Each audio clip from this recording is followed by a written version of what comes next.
Hello everyone, this is Varaprasad and I am presenting you the daily current affairs which are useful for SSC, RRB and other government examinations. Let us start the session. Marcos Troizo has been elected as new president of New Development Bank. He was unanimously elected during the special board of governors meeting of NDB, which was held through video conference. He will be taking charge as president of NDB from July 7, 2020. India was represented by the Union Minister of Finance and Corporate Affairs Nirmala Sitharaman in the video conference. The prime objective of the meeting of Special Board of Governors meeting of New Development Bank was the election of next new president of NDB, including the appointment of vice president, chief risk officer and the membership expansion. Following appointments were made during the virtual conference. Marcos Troizo from Brazil has been elected as next president of NDB. Anil Kishora from India has been elected as next vice president and chief risk officer of New Development Bank.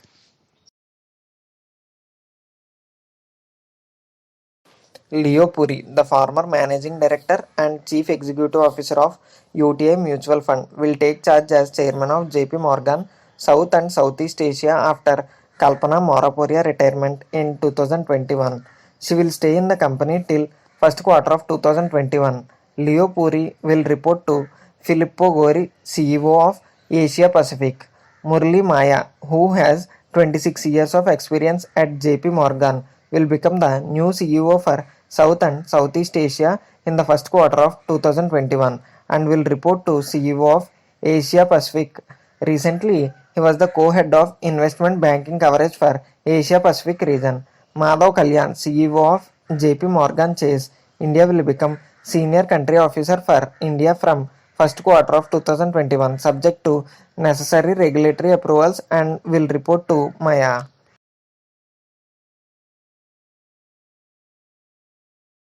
GE Power India appointed Mahesh Palshikar as its chairman. We are delighted to have Mahesh join the GEPIL board as chairman. Mahesh brings deep knowledge and vast experience with a strong proven leadership. GE Power India Managing Director Prashant Jain said. Palshikar is currently the president and CEO of GE South Asia. I look forward to this existing opportunity to be a part of GEPIL's continued efforts in contributing to the growth of power generation sector in India. As a 20-year GE veteran, Palshikar has handled assignments in manufacturing operations, global supply chain, quality, Lean Six Sigma, sales, projects and services within GE's healthcare, power and renewable energy business.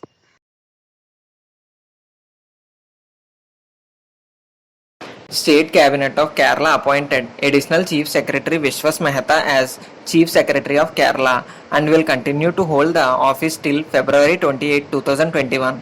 He will be the successor of Tom Jose, who retires on May 31, 2020.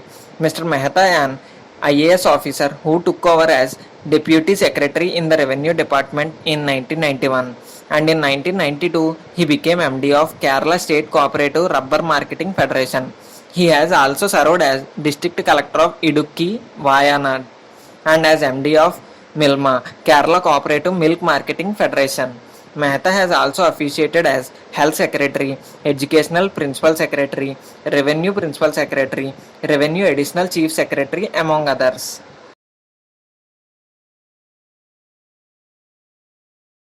R. Srilekha to become Kerala's first woman DGP.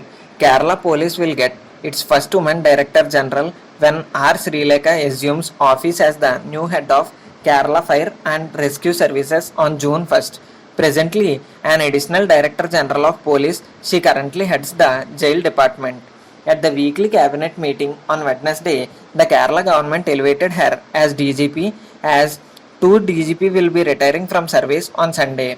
2 years back itself, she got the DGP status, but the central allows only 4 DGPs for Kerala. An 1988 batch IPS officer, she became the first woman superintendent of police in 1991 and since then has had a glittering career. She is slated to retire from service in December this year.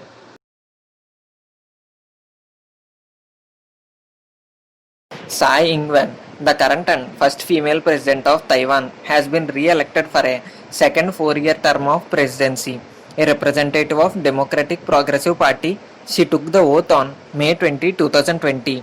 It should be noted that under her presidency, Taiwan has tackled the COVID-19 pandemic successfully, as the nation has confirmed just 440 cases and 7 deaths.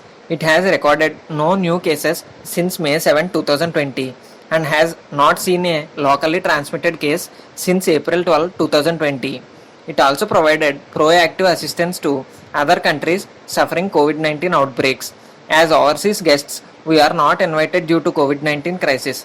There are video messages of 92 foreign dignitaries from 41 countries that were played on oath-taking ceremony. Among them, there were messages from two members of parliament from India's ruling Bharatiya Janata Party.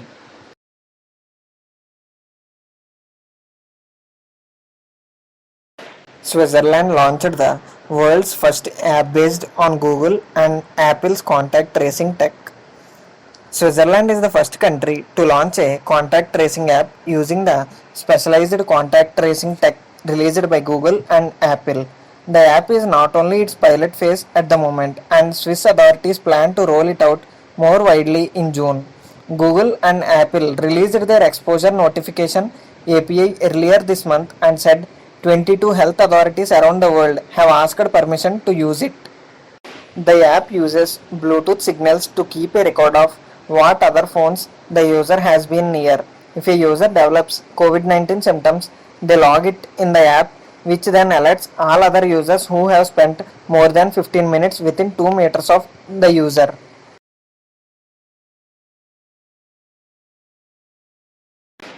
Karnataka government will soon launch a project to maintain the health database of all its citizens. A first of its kind initiative, State Health Register will be a robust and standardized health repository of all citizens.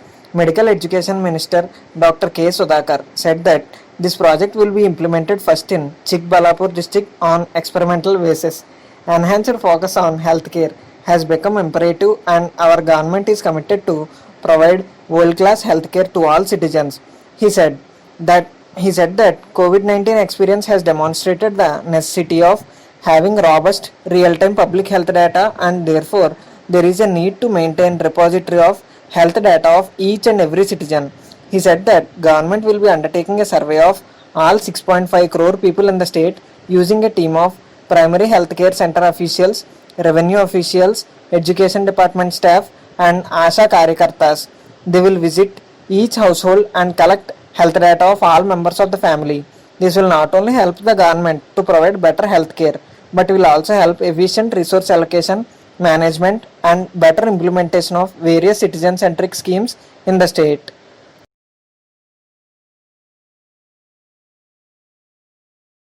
Kargil's first solar lift irrigation plant inaugurated in Ladakh. Director of Animal, Sheep Husbandry and Fisheries, Dr. Mohammad Raza, inaugurated the first solar lift irrigation plant of Kargil with 5 kilowatt solar plant and 3 HP submersible pump at yak breeding farm. Both carbo keeping in view of protocols of social distancing and standard operating procedures. Appreciating the initiative of Chief Animal Husbandry Officer Kargil Dr. Fida Hussain and Project Director Kargil Renewable Energy Agency Khacho Ahmad Khan, Dr. Raja said that this prototype will help others to solve the shortage of water to irrigate, particularly those lands which are at the banks of river. It will also help in solve the drinking water issue as well. He also directed Project Director Kreda to install another 3 HP pump at same location. Dr. Raza further said that this step by Animal Husbandry Department Kargil and Kreda to fulfill the dream of Prime Minister Narendra Modi to make Ladakh a carbon neutral entity, and also will help the yak farm spread at 360 canal land to self-sufficient in fodder development.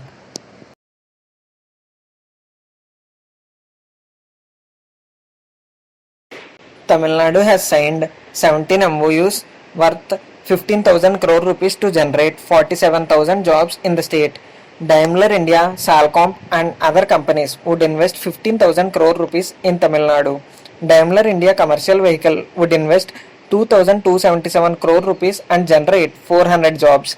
The proposed investment will be towards company's proposed brownfield expansion at company's Oragadam facility near Chennai. Other major auto project will be by BYD India. The company will invest 50 crore rupees to manufacture electric vehicles. The proposed facility will come at Sri Perumbudur and will generate jobs for 130 people. Mahindra Origins will be investing 46 crore rupees.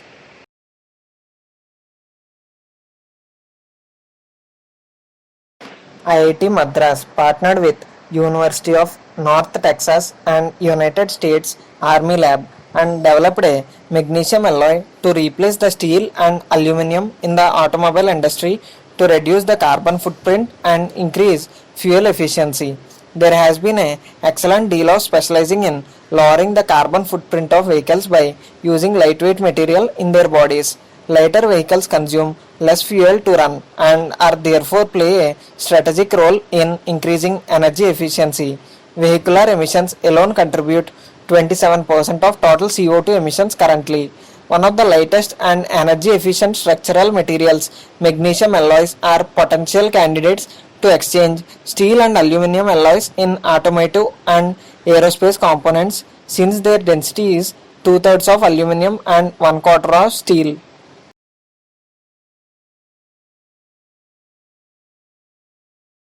CIPET, Central Institute of Plastics Engineering and Technology, which functions under the Ministry of Chemicals and Fertilizers, will take up research and development initiatives in the areas of healthcare like manufacturing and certifying PPE to deal with COVID-19 pandemic.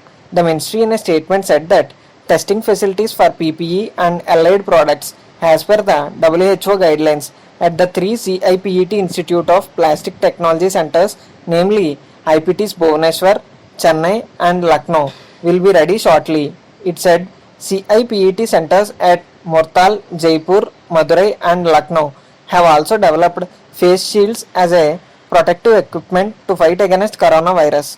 The institute has also expanded its capacity to test food grain packaging in order to support the essential service.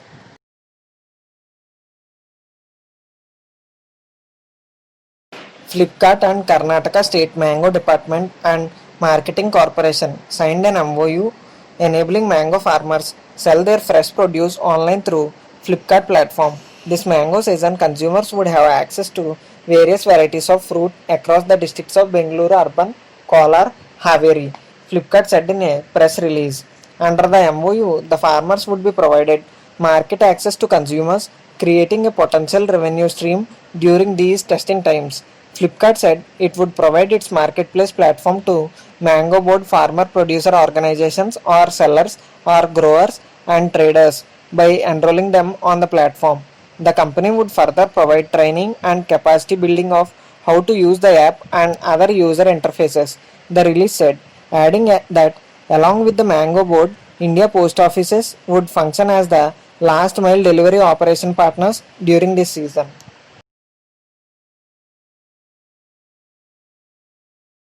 Noted Urdu writer and satirist Mustaba Hussain passes away. Hussain was awarded the Padma Shri, the fourth highest civilian award, in 2007 for his contribution to Urdu literature, but he returned it later. He was 87 and is survived by his wife, two sons and two daughters. Hussain had been bedridden for last 5 months due to old age related and other problems, and the end came on Wednesday morning after he suffered a cardiac arrest, his elder son Hadi Hussain told. The funeral was held in the evening. Hussain was awarded the Padma Shri, the fourth highest civilian award, in 2007 for his contribution to Urdu literature. However, he had returned it in December last year, saying he was not happy with the situation in the country. Hussain, who started writing in 1961 when he was in his 20s, had authored about 30 books.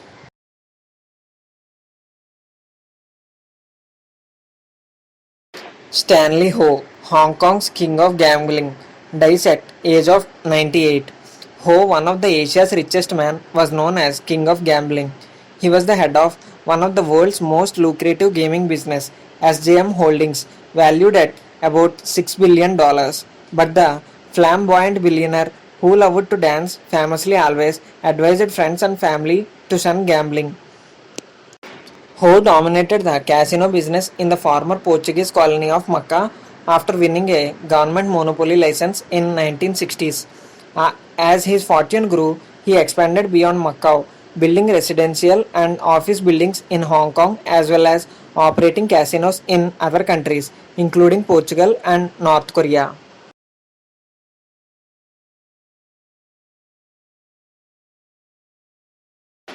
International Day of Action for Women's Health is observed globally on May 28 every year since 1987. The main purpose of this day is to promote the sexual and reproductive health and rights of all women all over the world.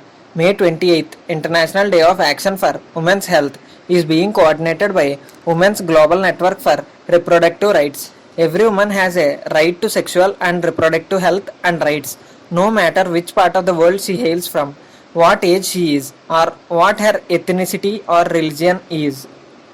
In 1987, during a reunion of members of WGNRR in Costa Rica, May 28 was declared as International Day of Action for Women's Health. Since then, May 28 has been internationally renowned and activities are held worldwide by women's and health groups. In 1999, it was officially recognized by Government of South Africa.